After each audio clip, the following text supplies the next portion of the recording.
Welcome to the Opportunity Podcast, where entrepreneurs come to learn from real buyers, sellers, and industry experts on the lesser-known growth opportunities to build their online business empires. We'll uncover tactics veteran online business entrepreneurs have used to build, buy, flip, and sell their way towards personal wealth. Sit back, grab a coffee, and get ready to uncover hidden growth secrets. The Opportunity Podcast starts now.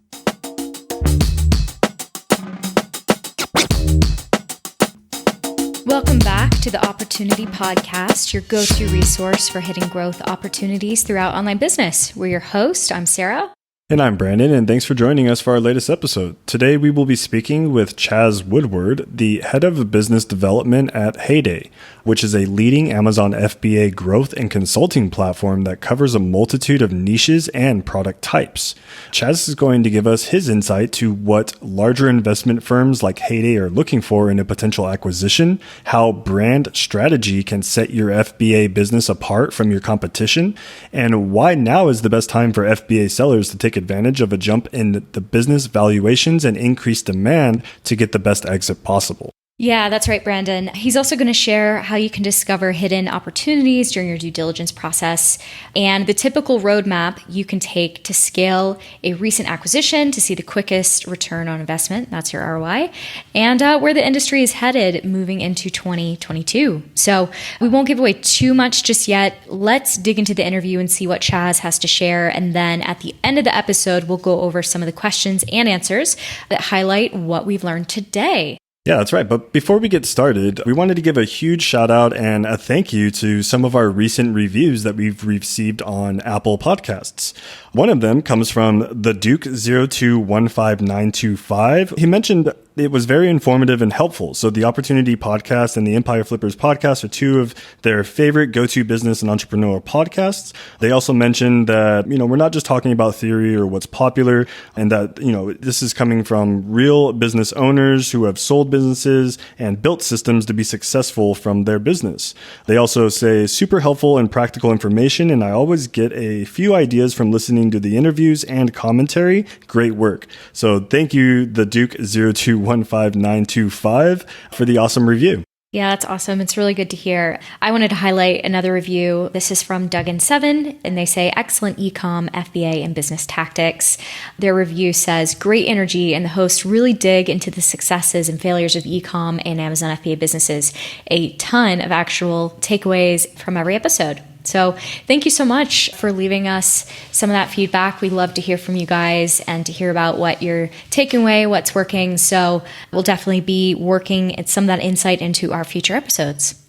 All right, so now that we've pointed a few of those reviews out, thank you again to all of you that wrote in. Let's get started on the episode and see what Chaz has to share.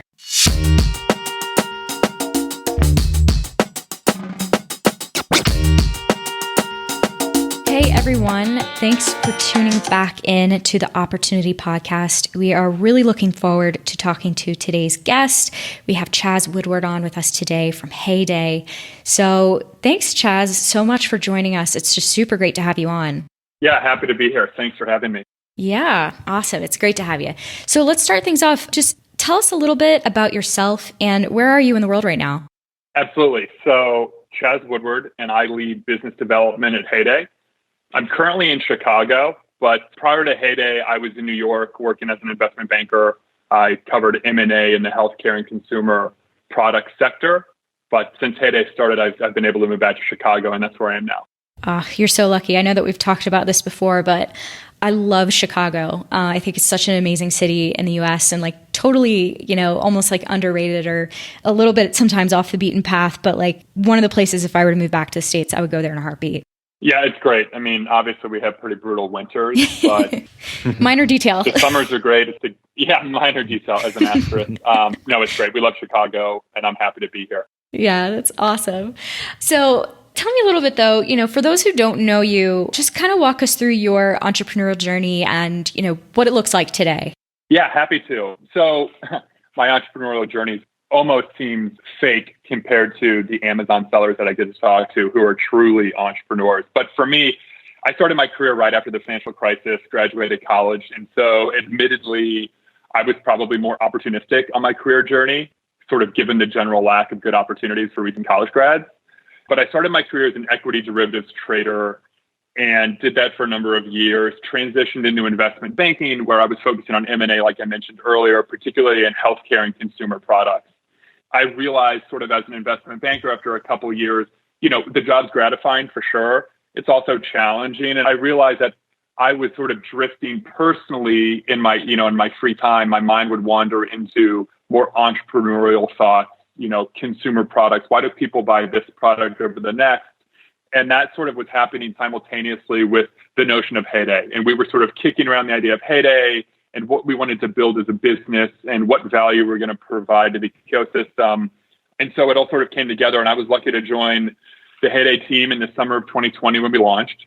At the onset, it was two of us building the business. And today, which is 8-9 months later, we've got, over 60 employees and the business is continuing to grow rapidly. So, I'm sort of a fake entrepreneur or a new entrepreneur, if you will, but that's my journey. And I can tell you it's been a tremendous ride.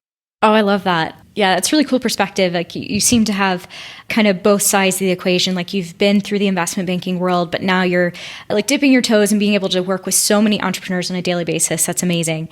I know you were walking us through a little bit of who Hayday is and a bit about that portfolio, but let's dig into that a bit. Can you tell me a little bit more about, Hayday, what your mission is and what your portfolio looks like today? Yeah, happy to. I tell you that's it's sort of a tricky question because Hayday, we have a number of brands, north of a dozen, but we don't disclose our portfolio. The reason for that is, we look to acquire leading Amazon brands, and we truly believe that the businesses that we acquire should stand on their own. So we don't disclose the businesses we own today. And part of that is because we think that the businesses we're buying have been tremendously successful. And we don't think that burdening them with the Hayday name is going to help them at all. We want them to truly stand alone and resonate with their consumers. And so it's kind of a secret. I can tell you, we have businesses that sort of span all the classic categories: home and kitchen, home improvement, bed, bath, beauty, personal care, toys, etc. So we do have a pretty broad swath of businesses that we operate, but we do kind of keep them to ourselves. And so when we do buy a business or acquire a business, what we want to do is set records for the growth, profitability, product expansion, and just continue the consistent progress of those businesses and sort of turbocharge them with our platform and team. And so that is why we keep them a secret, but do know that we have a number of businesses and they cover the ecosystem pretty broadly.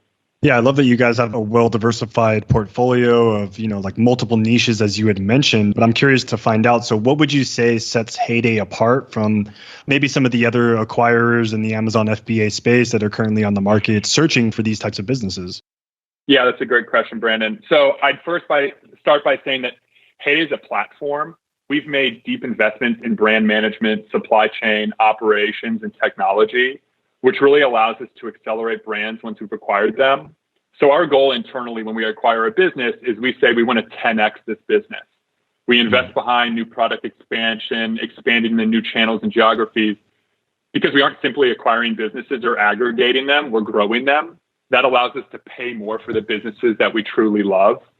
So our model's a little bit different. We don't think about ourselves as an acquirer exclusively or an aggregator. We think more about the platform. And that's probably proven out if you look at our headcount or our employees across the business. Like I said, we have north of 60 employees today. We have only 5 or 6 who sit on the investment team. Everyone else is sitting sort of behind the scenes, running the businesses and building the platform and capabilities so that we can truly turbocharge the growth of these companies once they become a partner of ours. I'd say another thing that sets us apart is we allow entrepreneurs to stay on board and run their brands within Hayday. So oftentimes we talk to entrepreneurs who say, look, it's been a wild ride for me. I'm ready to move on to the next chapter of my life. And that is totally okay for us. But we oftentimes talk to entrepreneurs who say, look, I've built a business. It's doing fantastically well. And I know for a fact it's going to continue to do really well into the future. But I would love to partner with someone to help turbocharge that growth. We talk to entrepreneurs who say, look, I'm running my business and every day I have to cover the entire gamut of what it takes to run a business. But what I'm really good at and where my focus and interests are on new product expansion, the vision and voice of our brand and how we resonate with consumers. And frankly, supply chain or ops or logistics are things that I have to do because it's my business, but it's not where my true interests lie. And that's a really easy conversation for us to have because we can say, that's amazing. We'd love to partner with you. Why don't you come within the Hayday team? You can continue to run your business as sort of the CEO or manager of the business, and we can give you the resources and support for all the other functions that you don't want to do. And you have a vision, and we want to back you up and support you in achieving that. And so I think that's a big differentiator for us. It's something we're really excited about. And then finally, I'd say we offer equity in Hayday as part of our purchases. It's not mandatory, but it's an option we give every entrepreneur that we work with. And the idea there is to say, look, Amazon businesses today sell in the range of 4, 5, 6, 7 times profit. And that's great. And the market is moving up. So that's good for sellers. But what they aren't going to do is Amazon businesses aren't going to trade at 25 to 30 times profit. It's just the market's not there for them. But the platform business like Hayday, we do trade at those values. So it sort of almost seems unfair. And so we've offered equity in Hayday to let the entrepreneurs participate in that upside. And frankly, our goal as a business is, I don't know when it'll happen, but down the road, we want the entrepreneurs that we've partnered with to be the single largest shareholding group within our business. And I think that's sort of, not only is that a differentiator for us, but I think it speaks to how we view partnership. And Hayday isn't a business that we control and look to buy businesses. It's somebody we want to share it. And so if we can have those entrepreneurs be our largest group of shareholders, I think that's a really successful outcome for our business. Chaz, I really like how you laid all that out. And, one part of that in particular, I got fixated on. I wanted to follow up on it because you were talking about this dynamic of, letting the entrepreneurs stay on in a capacity that allows them to still have, a relationship or role in the business, but they get to focus on the things they're good at. I think that's so interesting because it's so many entrepreneurs, they're in a painful position where it's like, maybe they know they need to sell because they don't have the capital to take it to the next phase, yet, that business is their baby and they really wish they could be a part of that next step. So it's interesting that you guys offer that as a potential opportunity to say, hey, we get it. Logistics aren't always everyone's favorite thing. We could handle that part. You could come in and help, with the vision or something like that. I was wondering, how much of your portfolio, how many of the businesses roughly might say have the entrepreneur stay on and have a role with the business moving forward? Yeah. So today, I think it's 3 or 4 entrepreneurs who've stayed on with their businesses. And that's exactly right. They had sort of the same idea that you did, which is they believed in the future potential of their company. And frankly, they knew it was going to get to that next level. It was just a question of sort of when and how difficult is that journey going to be. And so I think what they saw and what we also sort of saw, I think, was, look, if we partner together, we can achieve that 5-year growth plan you have. But what if we can pull it off in 18 months or 2 years? And we can provide you with the capital necessary to grow your business and the resources such that you can take it to the next level. And then you can offload some of the functions that aren't core to you as a CEO of the business. And so that's where the idea of the platform comes in. So an entrepreneur can come on board, bring their business, and leverage our platform and functions and our great team to help them grow their business. And frankly, for the entrepreneurs who've stayed on board, their businesses are performing extremely well. And they're very aligned with the vision of Hayday. They've bought in. They're very much part of our team. And so far, it's going extremely well. And we're eager to continue to bring entrepreneurs on board. It's something that's very exciting to us. Yeah, that's a really great approach that you've taken with this business in Hayday in general, and bringing people into the team, not necessarily just acquiring businesses and and saying thanks for the hard effort that you've put into the business and we'll take it from here, but you're actually including these entrepreneurs into your overall vision. I really enjoy that aspect about Hayday and what you guys have created. And just this past year, over 2020, we've noticed a lot of huge changes in Amazon FBA and the market as a whole. And I was curious, what have you observed as some of the biggest changes in FBA just this past year, having grown and scaled with Hayday and speaking with entrepreneurs that have their hands and they're down in the trenches every day with this business model? Yeah, I think everyone would agree that 2020 might be the wildest year on record for the FBA market. And there's been a number of changes. To me, I think the biggest change has been that sellers now have more power and options today than they did in 2019 or years prior. I think the market for acquisitions has become so competitive that sellers can be very selective with who they choose to partner with, when they choose to sell, and they can really be selective and hold out for the right offer. there's not just one or two acquirers in this space. There are so many that I think that the power has shifted back to the seller. And I think that's a huge change in the market because, many sellers, I think call it the mid 2010s, they started an Amazon business and maybe didn't have a plan to sell it or exit in the future. They thought, hey, I've got a great opportunity to start a business. It can support me, whether it's, supplemental on the side or it's in exchange of sort of having a normal job that's less exciting. They can do this and it's a job. And I think a lot of folks realize 3, 4, 5 years down the road, wow, I've really built something here. It's got some value. And I think there was a little bit of an imbalance in the market where you had all these sellers with great businesses, but there wasn't really an exit opportunity for them. Well, I think 2020, we've all seen that dramatically change. There's so many different acquirers. There's been a lot of capital flooding the space that if you're a seller now, I just think you have so much more opportunity to be selective with who you partner with and make sure that whether it's, the amount of money you get for your business, but I think more importantly, it's the structure you get that works for you. I think that's been a huge shift to the sellers. And frankly, from where I sit, that's probably the most important change that we've seen in 2020.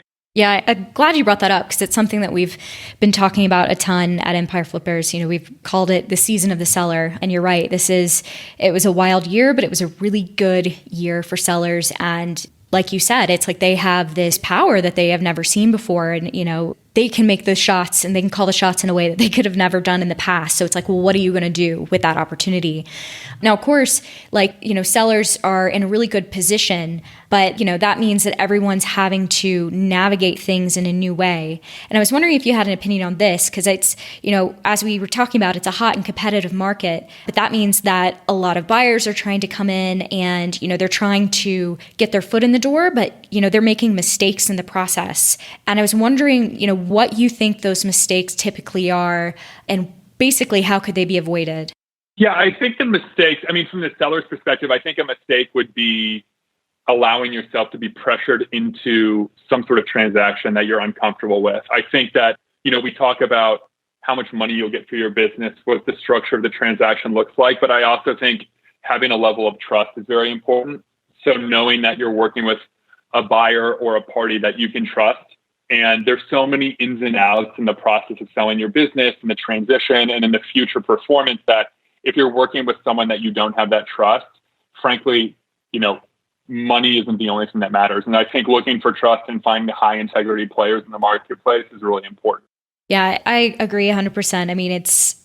It's something that we've talked about before, but sometimes it's those intangibles that you can't really put a price on, but they matter almost more than anything. It's not necessarily money. It's like, can you really work with this buyer? Are they going to be able to take your business to the next level? I think that's probably something that sellers, they may not always be thinking about it, especially if there's like some sort of deal structure where, there's a performance earnout or something like that. And then they have to really think about the capability of the buyer. So it's a good point. Now, of course, getting through this crazy last year, I'm sure there's a lot of things that you've learned along the way. So I was wondering, what lessons have you learned in the past year of navigating all the changes in FBA? And, what are the things that people could take away from what you've learned? Yeah, I think the biggest lesson I've learned is the importance of really building a brand around your FBA business. The competition on Amazon is so fierce. And it's moving so quickly that simply relying on, a lot of reviews or strong ratings or page rank, I just don't think into the future that's going to be enough to create a defensible brand. And I think the winners are the folks who are focusing on this cohesive product portfolio or creating a clear brand. And I think that's a huge opportunity for defensibility. And by the way, that's coming from our perspective. And I mentioned it earlier, but we're not looking to simply buy businesses that are profitable. We're looking to buy businesses or acquire or partner with entrepreneurs around businesses we can 10X and make the next household brand names. And so, building a brand around your product and speaking to your consumer, I think is going to become increasingly important. And so I think that's probably the biggest takeaway. And by the way, I think that's proven out in valuations. You see businesses that are impressive for sure, but don't have that branding, don't have that cohesive portfolio of products that all sort of make sense together. And they're competitive. There's a lot of buyers for those businesses. The ones that really stand out and are the most competitive and get the highest valuations are folks who built a business that does have that brand identity. And, I think everyone's constantly trying to build brand identity. I think it's a lot harder than it might sound. But I do think that's a huge opportunity for Amazon and sellers on Amazon is to really lean in and try to figure out what is my brand, who is my target consumer, how do I speak to them, and how do the products I sell resonate? Yeah, it's a good mention, building a brand and not just selling products that are standalone that someone could come in and ultimately, copycat or maybe steal your target audience, addressable audience from you. But yeah, creating that brand, creating a product that your customers are going to stand behind is really where the ultimate value is in building these businesses. And I'm curious your take, as you acquiring these larger Amazon FBA businesses within a multitude of niches, what would you say that a seller should do to set themselves up to better position themselves to be acquired, like, a company such as the one that you're managing with Hayday, outside of just building that brand? Yeah, that's a great question, Brandon. So I think probably two ways to answer the question. I think first is sort of what does it take to launch a business on Amazon? And second, what does it take to accelerate an existing brand? I think for launching, it really takes a thoughtfulness around what is the brand you're going to introduce? What are the products that are going to fit within that brand, and sort of who's the consumer and what's the message you want to build and how the products are differentiated? I think for existing brands, it's really what I mentioned in the prior question, and it's trying to create that true brand identity, which is challenging. So, let's say, for example, you had a business and you were selling products for the kitchen, and, there's an opportunity to sort of build a brand around that portfolio of products. I think that's where you should really focus, because then it's differentiated. Then you're not simply selling a spatula that competes against every other spatula in the market, but you have a brand that has this sort of product portfolio of accessories for the kitchen, and they all make sense together and fit together. And I think buyers look at it and say, look, we're not simply buying a business that has a product that performs well. We're buying a brand. And we believe that within that brand, we can introduce new products that will fit logically and will already have a head start because they're part of a bigger brand. I think when you think about the inevitable expansion into new geographies, I think having a brand helps with that. And then when you think about channel expansion off of Amazon, whether it's to a DTC website or Shopify or even retail or something else, I think it's much easier to take a brand and expand it to new channels than it is to simply take sort of like products. And so, look, I know that's sort of the same answer I gave to your prior question, but I do think that is a huge opportunity for differentiation. Yeah, that's something that you had mentioned earlier in, growing your following and creating a brand awareness. And you actually kind of led into my next question for you. So do you feel that maybe sellers' best opportunity to be noticed by a lead acquirer such as Hayday would be in the form of, maybe building an off Amazon website, or maybe gaining marketing traffic through maybe an email list, or maybe an ebook that they're offering their target audience? Or would you say having those avenues kind of available for a potential buyer would be the ultimate kind of value add in moving forward with a deal sooner than later? Yeah, it's a great question. I think you can do any of the things you just mentioned. I think where I see sellers typically get tripped up is there is no need to expand off of Amazon for the sake of expanding off Amazon. So said differently, if you're doing a fantastic job in the Amazon US marketplace, simply going to Europe to say that you're selling in the new geographies doesn't provide a ton of value unless you execute it well. And so, and the same is true for going to a DTC or a Shopify website or entering into some other marketplace. If you can do it well and it's methodical and you can point to a potential buyer and say, look, in 2020, we had this plan to enter these new geographies. We did it, and here's the result, and here's the success. I think if you can point to that as a case study, I think that's really powerful. And it proves that you sort of have a playbook and a roadmap of how you're going to expand. I think expanding for the sake of expansion is probably not worth it. I think there's still so much growth to be had on Amazon that it's very rarely do we see sellers who are sort of tapped out on that opportunity.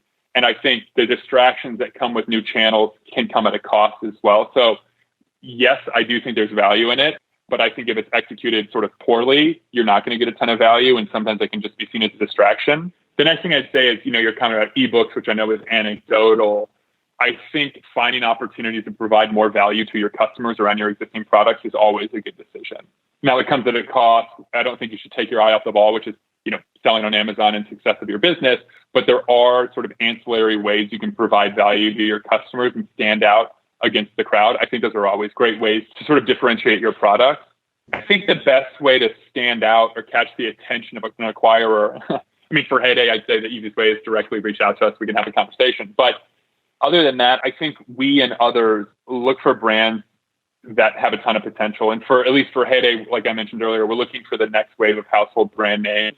And so we're just looking for products that sort of stand off or pop off a page when you're looking at a sort of a niche product category.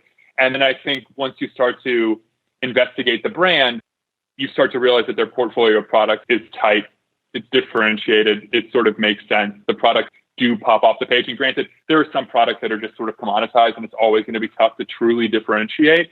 There's other products where you really can move the needle. And so I think that's how you really jump off the page. I mean, the other thing is obviously financial performance. If you're a large business and you're growing quickly, that's always going to be great to show.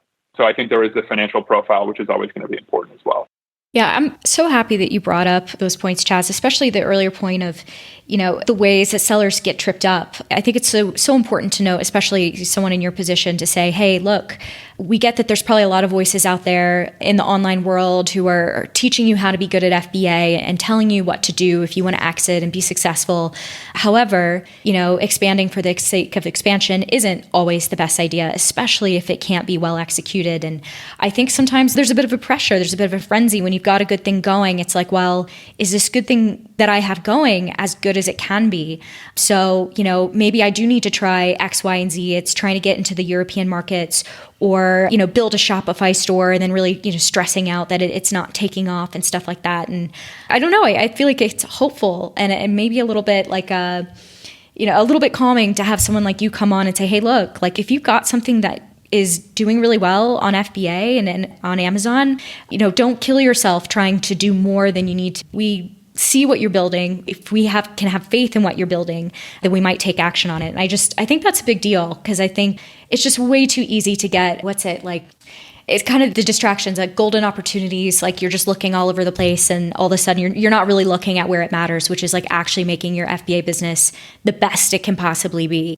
Absolutely. I think that's right. I think another point there is, look, entrepreneurs constantly have to perform trial and error. They need to figure out what works and what doesn't work.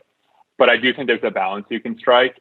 And I'd say the other thing is it sort of cuts both ways. I think when entrepreneurs have built truly differentiated and impressive brands, it sort of becomes a responsibility. I mean, the stakes are higher. So every decision you make with a great brand that has a ton of value obviously has bigger implications. And so that's my point of it. It cuts both ways. And so I just think trial and error is still a great thing to pursue as an entrepreneur on Amazon, but I just think thinking about it logically and having a plan. So if you're going to expand the Shopify or DTC, understanding what is your game plan, what is the value you hope to gain out of it, how is it going to support your FBA business, and can you execute it properly? That's where you get value, and I think acquirers really buy into the story is when it's been executed and done properly.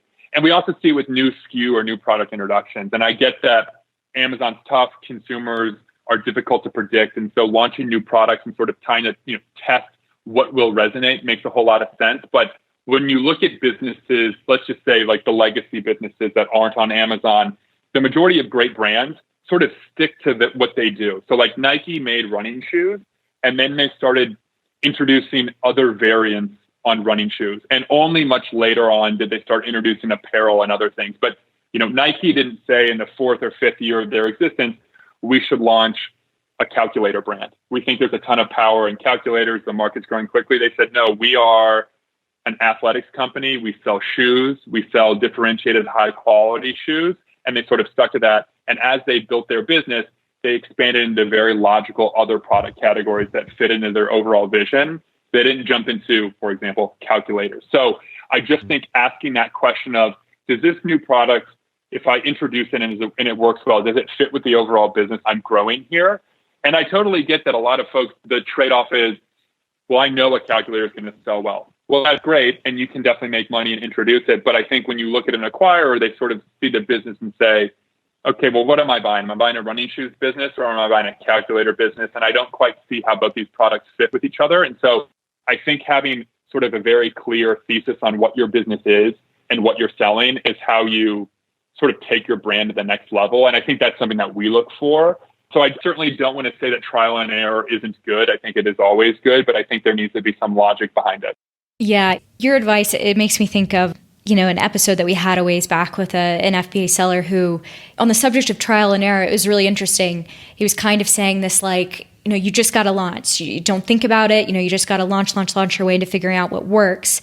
And I could see how someone maybe listening to this can be like, wait a minute, I've received conflicting advice on this podcast. I don't really know who to follow here, but I think you really clarified it there where it's like, well, you're talking about the business, if you're in a launch phase and trying to figure out what works, Nike didn't do it in the first few years when they were trying to figure out who they were and go in a completely separate direction. It's like you get all your ducks in a row, right? Okay, I think I'm this FBA brand. Let me start building off this. Let me start adding a little bit more to that. And so actually becoming solidified in who you are as a brand and what your product offering is, you can in smart launch. Whereas maybe in the beginning when you're a little bit new and you're trying to flesh out what it is like that you're offering on FBA and what's going to do well, sure, launch away, but don't do it to the point where you're down the road and all of a sudden you're getting distracted and it's not clear who you're going to be, because obviously someone like you coming in, you want that brand, you want that household name, you want to know what you're buying into. So it seems like a timing issue. It's like figure out who you are early on, maybe change it up a little bit, but once you start solidifying who it is you're going to be on FBA, don't go nuts. Basically, don't take a completely new path that's going to ruin the good stuff that you're building. Absolutely. I think one thing we fully believe here at Hayday is we believe that Amazon is the single best launching platform or incubation platform for great brands. And so you can have an entrepreneur say, look, I've got 4 or 5 ideas of different brands that I think might be interesting, and I'm going to launch 5 very different products and figure out sort of what's working. And then maybe one of the products is a skincare product. And so they say, look, it's really working. I would tell them, okay, now you've figured it out. You've got a skincare product that's really picking up momentum and traction. I think it's logical to say that you are now going to build a skincare business around that product that you already know works. So I think trial and error at the incubation phase makes a ton of sense. But once you find something that has momentum, I would say reinforce that. Try to build a brand there, because I think the days on Amazon of simply launching products and hoping they work, I think it's going to become increasingly difficult. And I think as the marketplace matures, the folks who really have that staying power are folks who said, yeah, I have a skincare business. These are the products that I sell. This is why it makes sense. And that you can, like I said earlier, you can take that business and expand it to new geographies and new channels very easily. If you have a bunch of random products sorted together, that becomes more challenging. Yeah, you're not really building much of a brand at that point, I guess. If you're just launching random products, as you mentioned, you want to have that brand awareness or the brand strategy behind the products that you're launching, right? Yeah. Yeah, I think that's right. And look, there's more than one way to skin a cat, most certainly. I think we're believers that the next great brands will launch on Amazon. And so that's what we're very focused on identifying and speaking with. There's a number of ways to be successful on Amazon. I think I'm just giving my perspective on sort of what I see, and the folks that really hit the home run or hit the grand slam tend to be folks who really built this unique brand. And by the way, they can be around the most bizarre products, things you've never even thought existed. And then you sort of dive in and go, wow, this is really interesting. There's a ton of demand for these products. You've built a really unique brand within this niche. So we see it, people do it all the time, and it's extremely impressive. And that's probably my quick opinion on the topic. Yeah, no, I think you're totally right. It's like finding that white space. And, even if it does seem like the most unthinkable thing to build the brand around, sometimes those are the ones that take off. To build off a couple earlier points that you made, you're saying that Amazon is one of the best platforms to launch off of. And so I can't help but think, maybe putting myself in the shoes of Amazon sellers, they're going to go, well, if this is the best platform for me to launch products and to be successful on, they might be asking, why would I sell right now? Now, of course, I know that relates back to something you're saying earlier, that this is kind of a seller's market. This is a special time. So just building off 2 of those points, what would you tell them? Why is this a great time for them to sell? Yeah, great question, Sarah. I think, first of all, selling your business is extremely personal. And my first piece of advice to any seller would be, do not be pressured into selling your business. Figure out what's important to you and what your goals are, and then make your decision based on that. Don't let someone tell you why they should sell your business to them today, because that's obviously, they don't have your best interest in mind. And so I would say it's very important to stay honest to yourself and not let yourself be pressured into making a decision that you can't reverse. Why I think now is a good time to sell. So obviously there's tons of risk. You see businesses that sort of come out of nowhere and grow massively on Amazon. And that's the story that we tend to always circulate or talk about. But I do think there's risk too. You see businesses that don't perform, they don't grow at 100% a year for forever. And so there's the notion of you either sell too early or you sell too late. And I do think there's sort of an anecdote, but I think there's some truth in that comment. And timing the sale perfectly is virtually impossible. And if that's what you're focused on doing, I think it's going to be really tough to achieve. And so there's always risk involved in selling a business. I think particularly right now, it's really interesting. 2020 was such a crazy growth year for Amazon brands that you have sellers who could bring a business to market now or in the near future and still sort of say, look at the last 12 months, look at the growth I've achieved, the profitability I have with my business. And they could, get credit for the crazy 2020 growth just across e-commerce and Amazon more specifically. I think 2021 is going to be a tough year for a lot of folks. They went from doing $1 million in revenue in 2019. They suddenly did $4 million in 2020. I don't think you can simply assume they're going to do $8 million in 2021. And frankly, I think with a number of sellers, there's a real potential that they might do less than $4 million. 2021 might be a slightly lower year than 2020. We just, COVID and the pandemic drove the adoption of e-commerce and Amazon more specifically to such an extent that there might be a bit of a pullback. And so I think today, if I was a seller, I'd sort of say, wait a second, I just had a year that I never expected in 2020. It was so powerful. Maybe I should consider taking some chips off the table. And I think the inverse is true too. There were other businesses that suffered depending on what products you sell. There were, birthday parties. They didn't exist in 2020 due to COVID. So there are businesses that were unfairly, I think, impacted from COVID. And if I was a seller in that category, I'd say, wait a second, now's not the right time to sell. I've got a great business. 2020 was an anomaly. It's not going to happen again, we all hope. And I really think my business can catch up and get on a better growth profile or trajectory. And so I think depending on the trajectory of your business, you should have an honest conversation of, do you believe in the potential over the next 2, 3, 4 years? If so, I think it's a great idea to hold on and try to drive that growth. If you believe that you've got huge potential over the next few years, but you want to accelerate that, I think that's where a partner that has both resources and capital can be a great introduction. And that's frankly where Hayday looks to really be a partner with entrepreneurs, is to help them execute on their vision for their business and just give them the resources and capital necessary to take that 5-year growth plan and compress it down into 2 years. And then obviously, like I mentioned, I think if you had a tough year, I would think hard about selling my business. I would say, look, I believe that I can recover or rebound in 2021, and I want to do that so that I can sell my business when it's sort of on the upswing. But again, I think timing the perfect, selling at the exact right time is virtually impossible. And so you've always got to, I think, just be comfortable with you're probably going to sell a little bit early or you're going to sell a little bit late. And that's sort of the reality of selling a business or a home or whatever. It's really tough to time the exact perfect top of the market. And so that's sort of my take on that. Happy to go deeper on it if you'd like.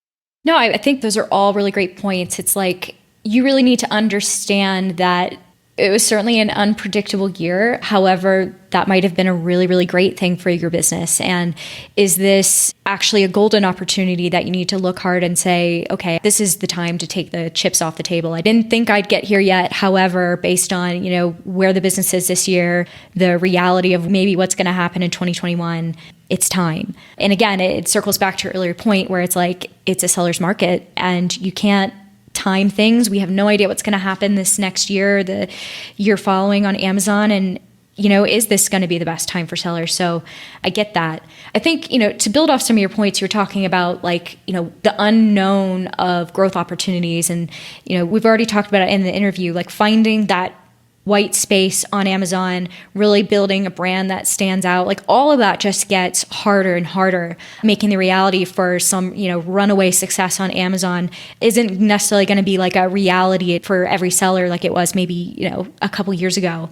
I'm curious to get your take. What do you think are the greatest growth opportunities in FBA right now, especially in light of all those challenges? And, would any of those opportunities be, say, like low-hanging fruit for sellers? Yeah, it's a great question, Sarah. Honestly, I think a lot of the low-hanging fruit has been picked. I think you're seeing the Amazon marketplace mature. You're seeing a lot of capital flood in, a lot of professionalization of sort of what was a nascent and quickly growing ecosystem. And So I just think low-hanging fruit is getting picked more quickly. People are finding it, and it's not as easy. I think it's harder to launch a brand on Amazon today than it was 5 years ago. And I think that goes hand in hand with the low-hanging fruit dynamic.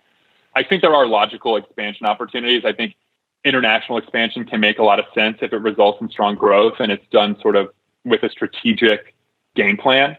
I think, like I said earlier, expanding just to expand doesn't deliver more value. Saying, hey, I'm in 12 different Amazon marketplaces, my business should be worth more. It's sort of, you could argue that, wow, that's 12 marketplaces we have to manage. I'm sure a number of them are in different languages.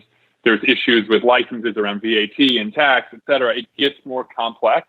And if you're not seeing the growth there, then it could honestly be almost seen as like a negative in some cases. So I just think you need to be thoughtful about the expansion.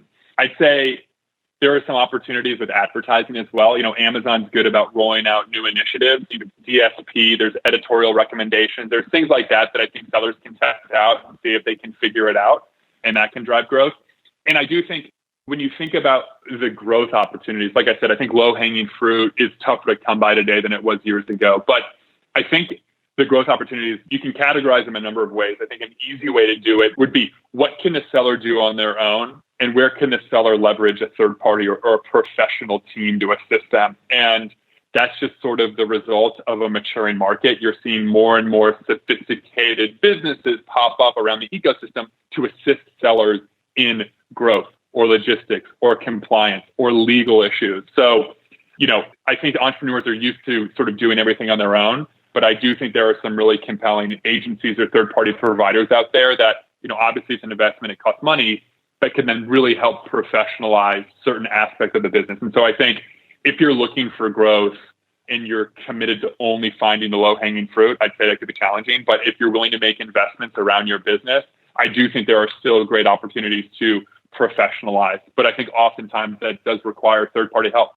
Yeah, it's a solid point that you bring up, Chaz. And I think a lot of Amazon FBA sellers maybe don't take the approach in looking at their business or maybe even their acquisition as from the shoes of a buyer. So when you're putting yourself in the shoes of a buyer, instead of, as you had mentioned, spreading into so many different marketplaces and then ultimately creating more workload for the potential buyer, taking a step back, maybe utilizing a third-party service to really set your business up for success and to make it, more desirable in the eyes of a potential buyer, or maybe even acquire like Hayday versus trying to just, consider your business the one-stop shop, the best thing that's on the market right now, which is becoming even smaller a percentage now more and more as this becomes a more popular industry. But coming around full circle, so I know we've covered a lot in this call. I know our listeners, I'm sure, have gained a lot of valuable information about Amazon FBA and, kind of the future and what they can do to better position themselves to be looked at by, lead acquirers and to exit for, what it is that they truly want from their business. But I'm curious, what does the future of Hayday look like? Would you say, some of the growth opportunities you're looking to go after in this year or maybe even in 2022? Yeah, what might Hayday look like in, say, the next 2 or maybe even 5 years? Yeah, Brandon, that's a funny question. It's things move so quickly that it's really tough to say. If you had asked me 9 months ago, I probably would not have done a good job predicting where we are today. I think our focus at Hayday is we want to be the most seller-focused business on earth. So we're designing a platform to accelerate growth for great brands. We're not an aggregator. So we're taking a slightly different view on the opportunity. I think we're taking a long-term view, but things are moving so quickly within our business that it's hard to say what we'll look like in 5 years. I tell you that I think our hope is that years from now, Hayday is the first place that sellers visit for any issue they face in their journey selling on Amazon, whether that's a place for resources or where they can get advice or where they can figure out who are the best providers in the space to work with, whether it's selling their business or finding a partner, whether it's raising capital, things of that nature. I think we would love to be the first name that pops into a seller's mind when they're thinking about getting help in the Amazon or the marketplace ecosystem. And so I think that's our goal. But look, we should check in 6 months to see how much that's changed because things are moving rapidly. Yeah. Oh, yeah. 100%. Yeah, absolutely agree. I know you said that, you joined, this was a summer of 2020. And yeah, I think kind of like you said earlier, this has been like the most wild year on record. And certainly I know that you couldn't have imagined what was going to happen in, 6 months, really, who knows, but it could be brilliant. And I think it will be brilliant based on, everything that you've spelled out, what Hayday's about, what you guys are doing, what the market is doing at the moment. I think definitely the 6-month check-in is in order because I think it's going to be some really great stuff unfolding for you guys in the near future. Absolutely. Absolutely. We should schedule it now. Exactly right. Let's look at that calendar. Well, this has been really good. It's just been great to get you on and to talk more about your story and certainly on your insights for all of our sellers. I think a lot of people are going to be hungry for your perspective. Normally on these interviews, we wrap up with just a couple of rapid fire questions. So I wanted to kick those off. So first question. Yeah. These are sometimes the hardest ones. I'm going to warn you, like they're meant to be simple, but all of a sudden they get very profound and hard to answer simply. So we'll see what happens. So wondering, why is FBA a rewarding space to be in? It's a good question. Not an easy one. Let me think for a quick second. Well, you said, why is it rewarding? I think I'll tell you the most rewarding, look, there's a number of things I get to deal with on a daily or weekly basis that are truly rewarding, not the least of which is helping to build a great business. But I think FBA in general for me is every day I get to meet and speak with people who built businesses from scratch. These are wildly impressive people who have extremely varied backgrounds and are extremely talented and saw an opportunity and seized it and have built really impressive businesses, which is very challenging to do. And so for me, it's just a pleasure that I get to speak with these folks day in and day out. That's awesome. Yeah, I think that's a great answer. Awesome. So, so you're working with, it's funny because you're working with people with these wildly different backgrounds. And of course, I think you also kind of come into it with, your own story, your own background and seeing where those overlaps are. So it's awesome to almost see probably a bit of yourself sometimes in these people. I'm wondering, what tools or resources can help aspiring entrepreneurs with their businesses for the coming year? Yeah, that's a good one. So I'm not going to list a bunch because I don't want to forget anyone. But what I'd say is, Hayday works with a number of technology companies, branding agencies, various third-party service providers. And we're more than happy to make introductions based on conversations that we have with sellers. We're always open to speak to sellers. Look, if they're not interested in selling their business today, that is totally fine. We'd love to make the connection and try to be helpful however we can. And so I'd say that if you're a seller and you've got questions or want to follow up and introduce yourself, or there's certain things you're struggling with today, we'd be more than happy to speak with you.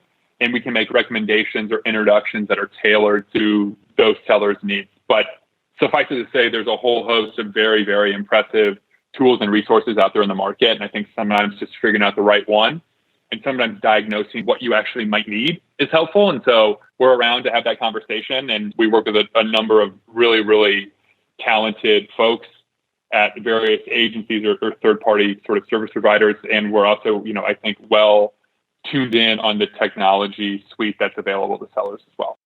Yeah, I really enjoy that answer. You're kind of bringing kind of evidence to the testament where not every business is the same, right? You can't really recommend one resource specifically or one software that's going to change the world of your Amazon FBA business overnight. It does really take more of a custom, diving deep into your business model approach to really figure out what's going to set your business apart from the competition, but also help you scale utilizing these resources further based on your own, specific business model. So I think that's a really great answer regardless. Final rapid question for you though, Chaz. So this one's kind of a funny one that we usually like to ask a lot of our interviewees. And, you can be as funny or as analytical as you like with the answer. But what has been your funniest moment working as a online entrepreneur? Oh, wow. Put me on the spot.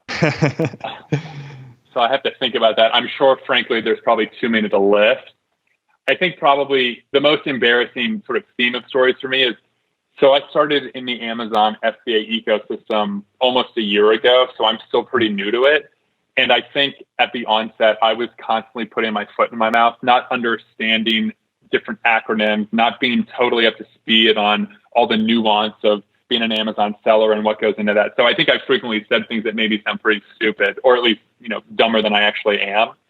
And I'd say the second bucket, which I think everyone can probably appreciate, is working from home during this pandemic. It's constantly, I'm on Zoom calls and my family's walking in or the dog's jumping up on the bed and, things are backfiring. So I think we've all gotten a great glimpse into the realities of working from home. I know I'm certainly haven't been spared from those embarrassing moments, but, on the whole, I have no shortage of stories that have probably are somewhat self-deprecating, but, it's been such a fulfilling and exciting ride. It's been truly the most exciting 9, 10 months of my career. And I'm just so happy to be a part of it.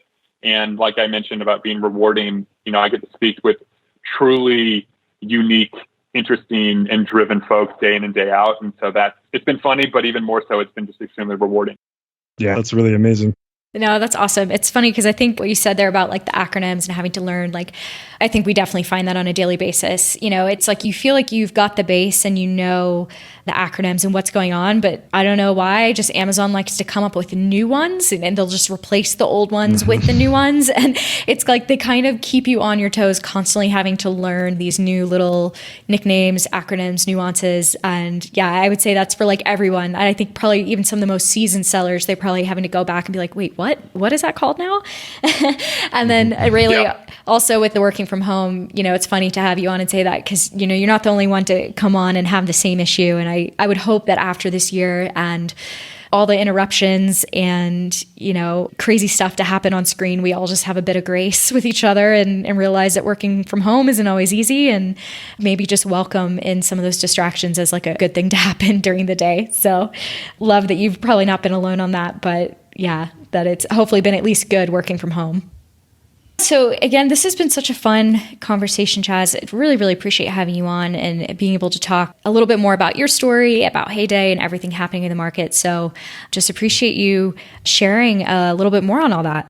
Yeah, absolutely. It was a pleasure to be on. Thank you so much for having me. I thought it went great. I hope there was some value in there for those listening. And I look forward to doing this again in 6 months, like we promised.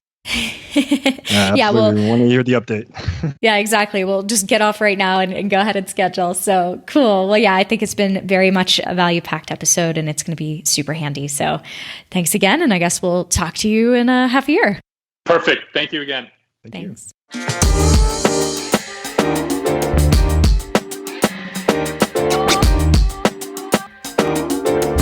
Hey everyone, now that we wrapped up this episode and learned about scaling your Amazon FBA business with a brand strategy in mind, we wanted to cover some common questions about buying and selling online businesses within this business model. So one question that we've noticed was, what is the success rate of new Amazon FBA businesses? And this kind of treads back into an article that I had written in the past, which is our Amazon FBA ROI study. So if you're interested in reading the full study, you can find it on our website at empireflippers.com/Amazon-FBA-ROI-2020. And according to the study itself, that we had noticed was that 71% of the surveyed Amazon FBA businesses on our marketplace that were within this ROI study grew or maintained their net profits. So that kind of gives you a general outlining or an idea of the success rate of new Amazon FBA businesses as far as the ones that we had on our marketplace. Now, what FBA buyers changed to grow their net income to see a positive ROI were things such as adding new products or new SKUs to the product line, expanding to other marketplaces. So this is a great opportunity if you're already in one marketplace and you've noticed there is a demand for your product within other markets or maybe even in international markets. It's great to expand into that revenue source and also to grow the business further in that means. Another great opportunity to grow their net income within our study was optimizing ad campaigns, rebranding, and trademarks. So this stems back to the episode where we learned about the actual brand and your brand strategy and maybe applying for trademarks for the products that you're selling outside of just launching, completely random products or maybe even products that don't really fit within one particular brand voice that you might have. Another opportunity that we also saw within our ROI study was that buyers that had purchased and acquired these new FBA businesses gained quality product reviews, and they also improved the logistics of the business model that the seller might not have fully optimized. So this is another great opportunity where if you can come in, you can keep the products from going out of stock or maybe improving some of the logistics, maybe even hiring a third party, maybe 3PL service to handle your logistics outside of Amazon. It's a great opportunity to come in and really increase the success rate of the Amazon FBA business that you recently acquired and to scale it even further. Yeah, those are all really great points, Brandon. I mean, I will say this, I suppose one caveat and all that is, when you have recently acquired a new Amazon FBA business, just be sure that you know exactly what it is that you have as your growth levers in the business and how they work. Of course, some people acquire a new business, get really excited about all the different ways they can grow it, and then they don't even really understand what it is they're implementing. So you don't want to get in there and start, running a bunch of ad campaigns without really understanding PPC. And obviously there's a consequence to not knowing what you're doing. You can lose money instead of gain your business more revenue. So just be sure that you're a little bit clued in. It's okay to watch the business for a while. You bought a business that's profitable, so let it run and do its thing. Notice how it ticks before you start making a ton of changes. And then, you wouldn't know how to fix everything because you didn't really understand the business in the first place. So yes, definitely use any of those levers to grow your business and to scale it, but with the caveat of just know what you're doing before you do it. I think that's all good advice. So that pretty much wraps up today's Opportunity Podcast episode. Thanks everyone for tuning in. We do hope that you've gained some valuable insight to the opportunities that digital acquisitions offer. Make sure to click the link in the description or visit empireflippers.com/marketplace to learn more about these businesses or other listings currently live on our platform.